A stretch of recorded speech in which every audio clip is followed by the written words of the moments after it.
नमस्कार दोस्तों, आपका हमारे यूट्यूब चैनल पर स्वागत है।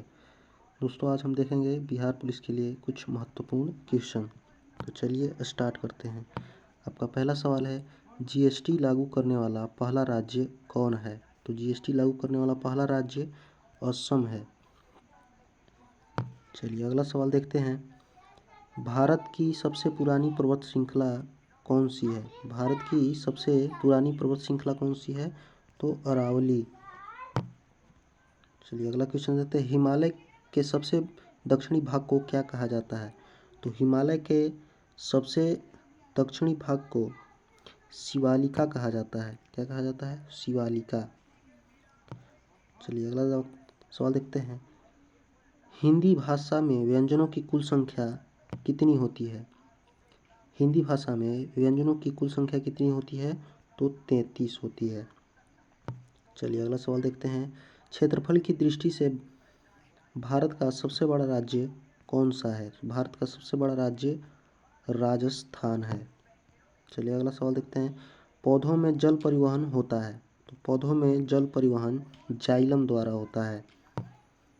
चलिए अगला सवाल है। मानव खोपड़ी में हड्डियों की संख्या कितनी होती है? तो मानव खोपड़ी में हड्डियों की संख्या 22 होती है।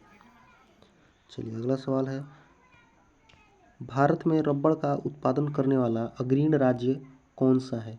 तो भारत में सबसे ज़्यादा रबड़ केरल में उत्पादन होता है। अगला है 1798 में भारत का गवर्नर जनरल कौन बनकर आया था? तो ये लॉर्ड वेलेस्ली बन के आया था।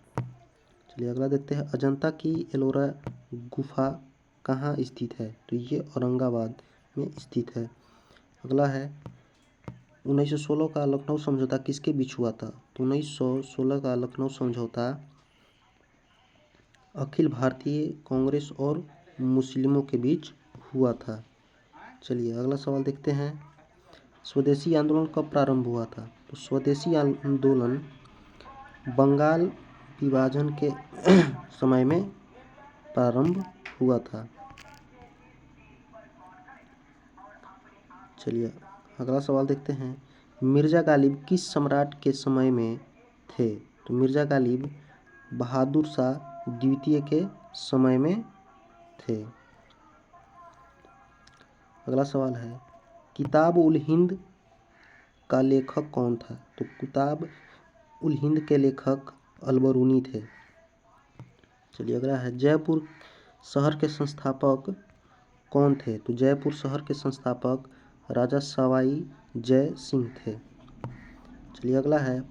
प्राचीन काल में कलिंग का महान शासक कौन था? प्राचीन काल में कलिंग का महान शासक कौन था? तो खारवेल था।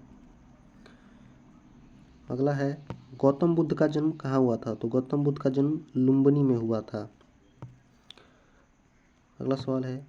दिल्ली के किस सुल्तान ने घोड़े को दागने की प्रथा प्रारंभ की थी? तो इसने अलाउद्दीन खिलजी ने प्रारंभ किया था। चालुक्य वंश की राजधानी कहाँ थी? तो चालुक्य वंश की राजधानी वातापी थी। अगला है। वर्षा की बूंदें गोले होने का कारण क्या होता है? तो वर्षा की बूंदें गोले होने का कारण होता है जल में पृष्ठ तनाव, यानी जल का पृष्ठ तनाव के कारण होता है। शक्ति पावर का मात्रक क्या होता है? तो पावर का मात्रक होता है वाट। अगला सवाल है। वायुमंडल में कार्बन डाइऑक्साइड की मात्रा का प्रतिशत कितना होता है? तो 0.03%। अगला सवाल है। सूर्य के सबसे निकट ग्रह कौन सा है? तो सूर्य के सबसे निकट ग्रह कौन सा है? तो ये बुध ग्रह। चलिए अगला सवाल देखते हैं। वायुमंडल की सबसे निचली परत को क्या कहते हैं? तो वायुमंडल की सबसे निचली परत को क्षोभ मंडल कहते हैं। चलिए अगला। भाषा के आधार पर कौन सा राज्य सर्वप्रथम बना था? तो भाषा के आधार पर आंध्र प्रदेश सबसे पहला राज्य बना था। सिंधु घाटी सभ्यता के लोगों को किस धातु का ज्ञान नहीं था? तो उन्हें लोहा का ज्ञान नहीं था। आपका आखिरी सवाल है। बुद्ध चरित्र के लेखक कौन है? तो बुद्ध चरित्र के लेखक अश्वघोष हैं।